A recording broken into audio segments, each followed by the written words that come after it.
Have you ever noticed how spirit doesn't shout?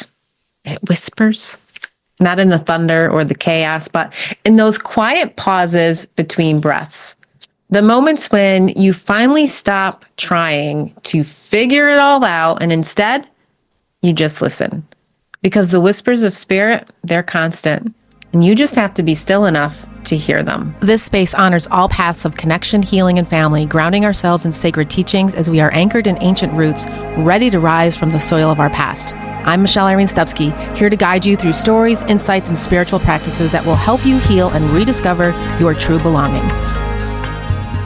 Welcome back to Angels, Adoption, and Ancestors, a space for spiritual insight and sacred practice. My name is Michelle Irene Stupsky. I am your host and a certified spiritual life coach, as well as an author and oracle card creator, guiding others for over a decade. And today, we're exploring further into sacred attunement.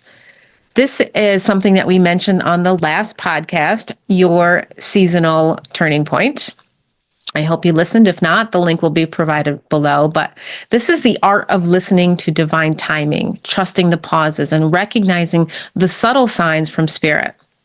In this conversation today, we'll revisit what I call the soul whisper. We'll reflect on how spirit speaks softly through your daily life, your intuition, and your soul. And then I'm going to be bringing in a new twist into our journey as we gently look at where the Bible mirrors this sacred truth through divine whispers of its own. This is big for me, so I hope you enjoy it. What is a soul whisper? A soul whisper is the voice of your inner knowing, the quiet truth that rises when you are still enough to hear it. It is the language of spirit, the sacred memory of who you are beneath the stories. As I wrote in one of my current pieces of work, a book that's not quite ready to be birthed yet, but I thought I would share this bit with you. I remember one of my darkest nights, those moments when your soul whispers through the cracks of everything that once made sense. Is this all there is? I asked. More than that, who am I? Being adopted, I had no knowledge of my birth family. The not knowing opened questions that danced with my sense of worth, my identity, and even though my life looked beautiful on the outside, a loving home, a supportive family, beautiful kids, so much to be grateful for, something still felt incomplete. I questioned if I was enough. I questioned if I was truly seen, even by myself. My parents, my greatest teachers, offered endless love, and even from beyond this realm, they continue to guide me. But this was not about them. This was about who I was beneath the roles that I performed, beyond the masks that I wore, under the image I carefully curated. And oh, the masks, I was the happy one, the strong one, the one who had it all together. But behind the scenes, I was crumbling. The effort to hold it all together was suffocating. I retreated into the shadows because I didn't know how to say, I'm not okay. It wasn't about material things, not the house, not the clothes, not the handbags, not the curated life. It was about the ache in my spirit, a knowing that there was more. Not more things, but more truth, more soul, more of me. The quest led inward, and it began with something simple: gratitude.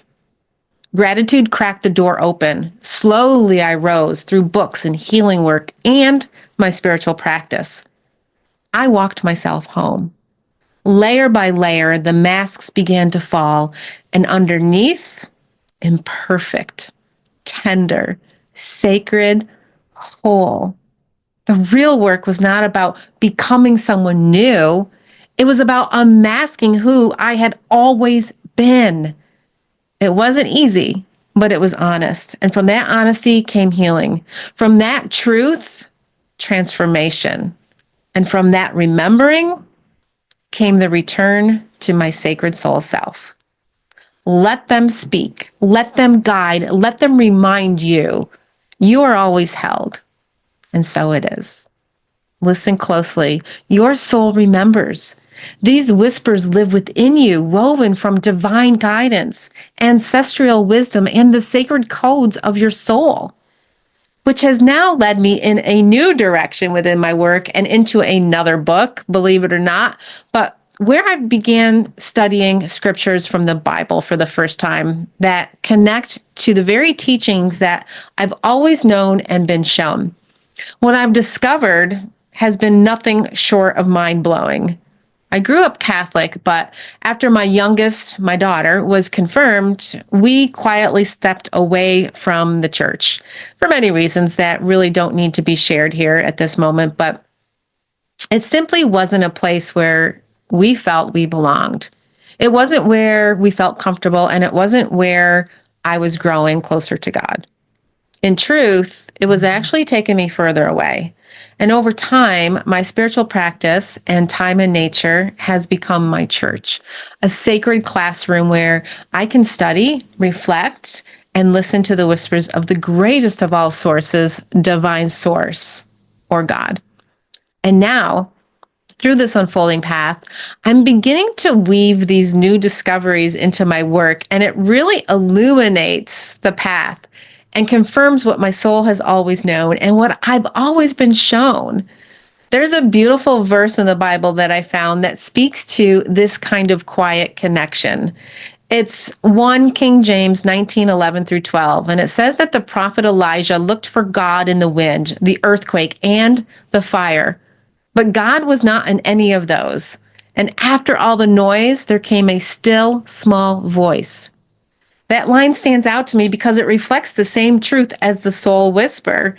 And it excites me, if you can't tell by my smile, but this divine guidance, it doesn't need to shout. It meets us in stillness. And it reminds us that the sacred often speaks through softness, not spectacle. If you're ready to listen more deeply, to attune to that still, small voice within, I've created a free autumn release meditation inside the Divine Angelic Guidance community, and it's yours for free. This meditation will help you gently release what's blocking your clarity, realign your energy with divine timing, restore peace within your mind and spirit, and remember how to hear the soul whispers once again. You can access it for free with the link that's provided below. And if you don't see the link for whatever reason, just send me a message and I'll be more than happy to send it to you. In closing, the whispers of your soul are not distance. They're divine reminders waiting for your attention. Every pause, every moment of stillness is an invitation to hear the love that's already surrounding you. So take a breath, listen closely, and trust what comes through. In those moments, you are invited to hold on to your angel's wings, for they will help you fly. If this message touched your heart, I'd love for you to share it, like, share, comment, you know, the drill, wherever you can, because when you do, you help this light reach more people. It's not about views or numbers for me. It's about helping others remember their own light. And when you share what moved you, even a single aha moment, you're expanding your light outward. And together, we help the world shine just a little brighter. Imagine that, the power in which you hold. What a beautiful gift you are. Thank you so much for joining me today on Angels, Adoption, and Ancestors. This is Michelle Irene Stupski. Until next time, may you listen deeply, love gently, and remember, may your days ahead be filled with still moments, sacred pauses, and the quiet knowing that you are guided, loved, and never alone.